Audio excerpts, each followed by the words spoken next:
Big Unk. I mean, he's pulling me on board, man.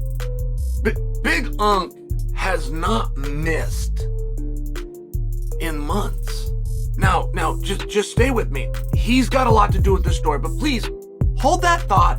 Let's divert. So, Alex Pereira turns on the UFC publicly. And he doesn't use profanity. He doesn't go too far with it.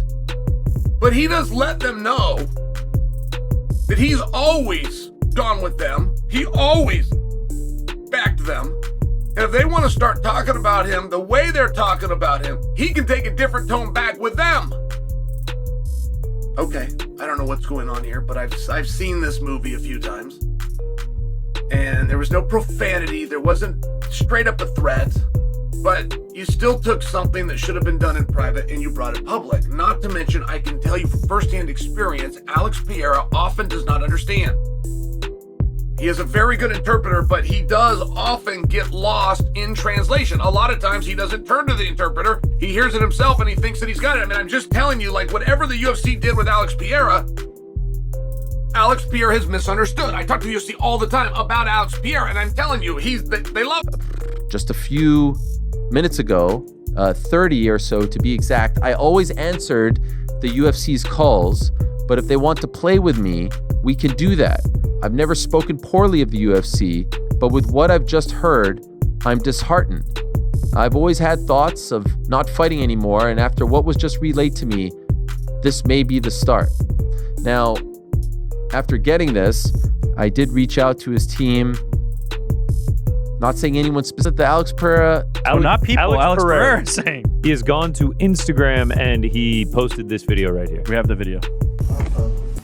Bom, pessoal, pô, recebi aqui monte de mensagem aqui da galera falando aqui getting messages from everyone no meu Twitter who saw a post from my Twitter. I didn't even know about it. I was hacked. Faz tempo que eu não posto nada, vocês verem aí, mas foi hackeado e... My MacBook, or someone hacks Kamaru and then they're just saying the N-word or something like that. You know what I mean? Or, I'll bang your mom, like whatever that guy was doing when Kamaru got hacked that one time. He was going after Conor, I think. But, it was a bunch of tweets in both cases, and it was, you could tell that something was off. Reading that, I mean, yeah, it's English, not Portuguese. It matches up with a behavior pattern that would indicate it was intentional and not done by a hacker, like it was done by the actor himself or, Poatan or somebody in his camp.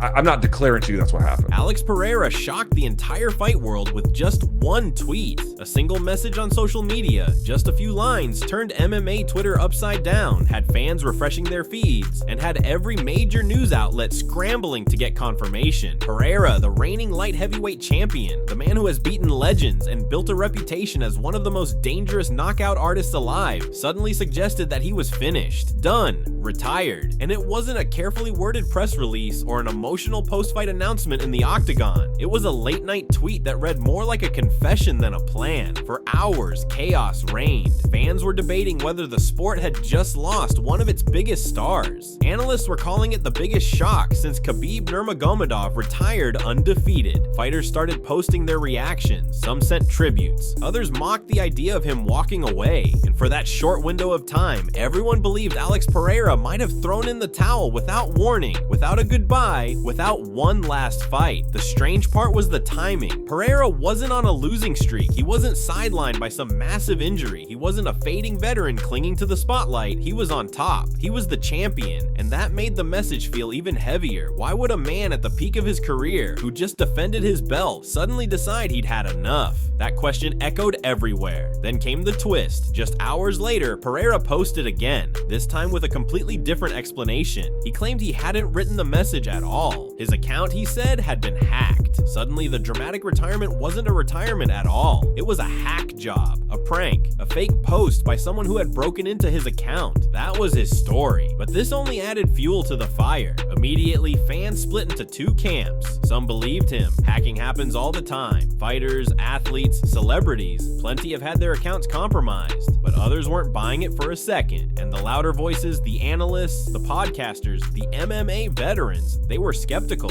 Why? Because the message didn't look like a hacker's post. There were no scam links, no crypto ads, no click here messages, no spam, just one emotional note about being tired of fighting and considering retirement. That didn't look like a hacker. That looked like a fighter speaking from the heart, then regretting it. Chael Sonnen came out and said what many were thinking. I don't buy it. And he wasn't alone. Michael Bisping, Luke Thomas, Ariel Helwani, all of them openly questioned the hacking excuse. To them, it looked like a classic case of an athlete posting impulsively, realizing the fallout, and then scrambling to cover it up with a convenient explanation. The fans piled on too. Reddit threads lit up with mocking comments. Why would a hacker break into Pereira's account just to post that?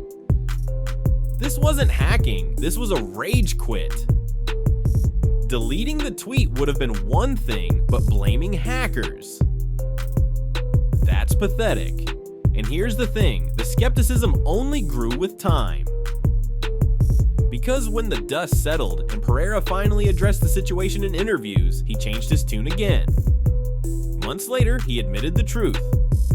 He wasn't hacked. Nobody broke into his account. The tweet was him.